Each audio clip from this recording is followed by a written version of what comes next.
Salut à tous, c'est Nico sur iTest. Donc aujourd'hui on va faire le test du Honor 7 que vous avez vu précédemment dans le unboxing.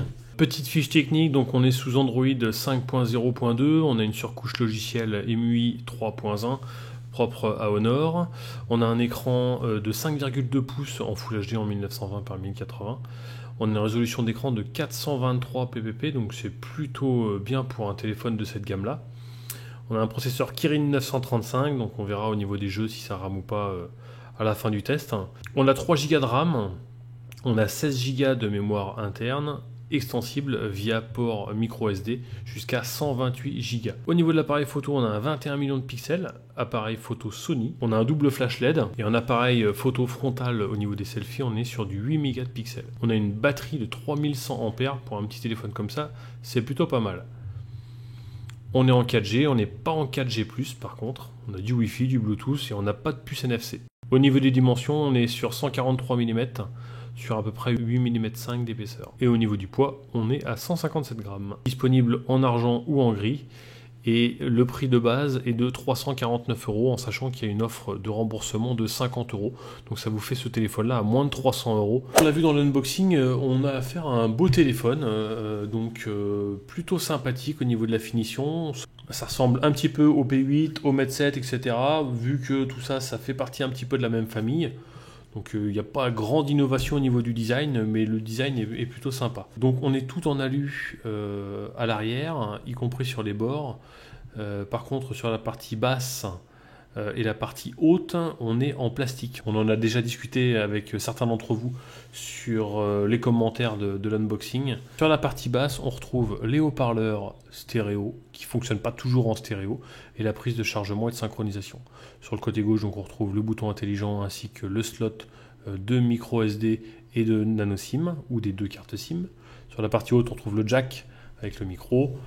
Et sur la partie droite, on retrouve le bouton Power ainsi que le bouton du volume, plus ou moins. Au niveau de l'arrière, on retrouve le capteur Sony, le flash LED, le lecteur d'empreintes. Au niveau de l'écran, donc 5 pouces 2 en Full HD, on a un écran de bonne qualité. Le petit slot, je vous l'ai ouvert, on va regarder tout de suite de plus près.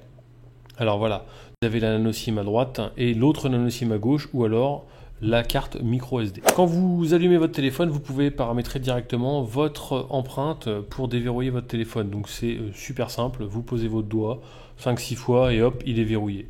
Donc de ce côté-là, le lecteur d'empreinte est très efficace, il est aussi efficace que sur le Mate S par exemple, qu'on a testé précédemment. Ça c'est plutôt sympa, et puis derrière, j'aime bien l'emplacement du lecteur d'empreinte. Vous pouvez aussi verrouiller par un code PIN qu'on vous demandera ou par un mot de passe. Vous avez possibilité d'activer l'activation vocale. Le problème, c'est que l'activation vocale, elle ne fonctionne qu'en anglais. Elle n'a pas été personnalisée en français. Donc, c'est pas encore à jour.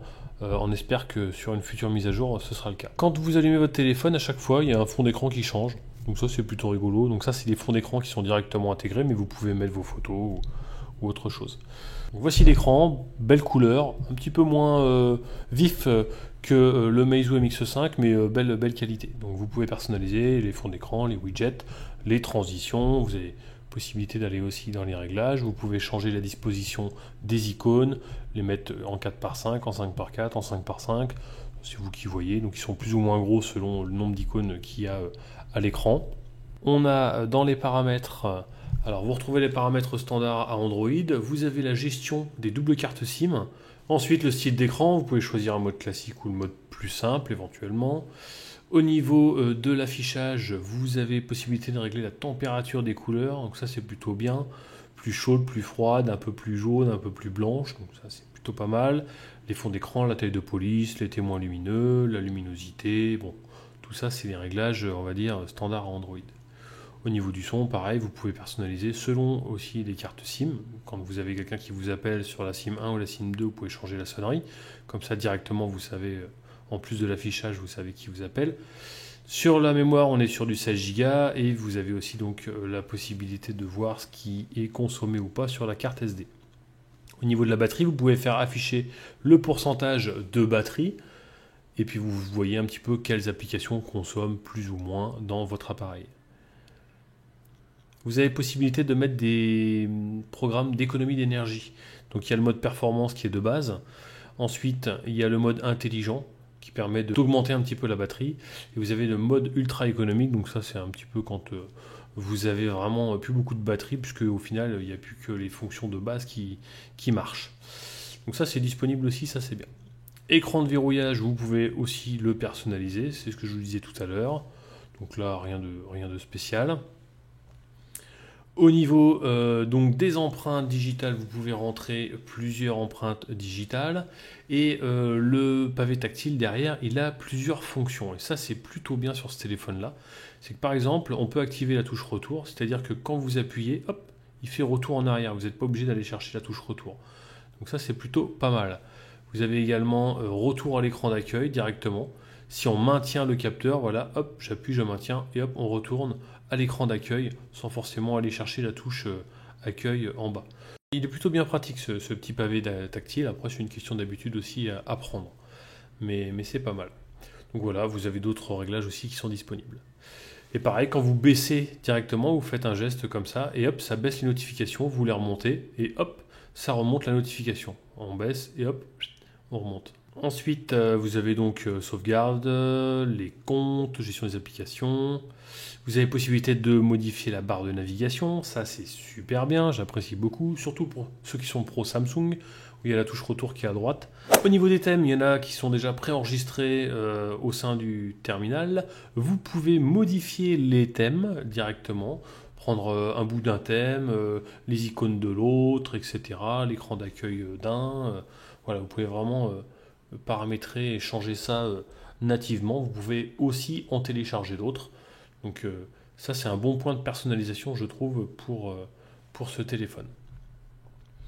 Ensuite, vous avez le mode téléphone. Là, c'est pour vous montrer un petit peu comment ça s'affiche, etc. Les contacts, les messages, voilà. Donc ça, rien de spécial. Vous avez des applications Google qui sont directement téléchargées, installées dedans. Au niveau de l'appareil photo, c'est plutôt une bonne surprise pour un téléphone de cette gamme et à ce prix-là. Donc voilà, hop, vous réglez le focus, vous faites la photo, on peut accéder directement dans la galerie, voilà. Donc vous voyez, les photos, elles sont propres, elles sont nettes. On a quand même un capteur photo Sony de 21 millions de pixels, donc on a quand même de belles photos. Vous avez aussi le mode vidéo, voilà, qu'on peut sélectionner directement en faisant glisser tout simplement. Vous avez les paramètres, donc il y a pas mal de paramètres. Vous pouvez fouiller un peu plus dans les réglages en augmentant la résolution. On passe en Full HD en vidéo, on ne filme pas en 4K. Hop, vous pouvez filmer. Bon, il fait des bons films, hein. Il filme plutôt bien ce téléphone. Vous avez un mode macro également qui est disponible. Voilà, toc, vous réglez, on fait la photo. Ça permet de s'approcher un petit peu plus des objets.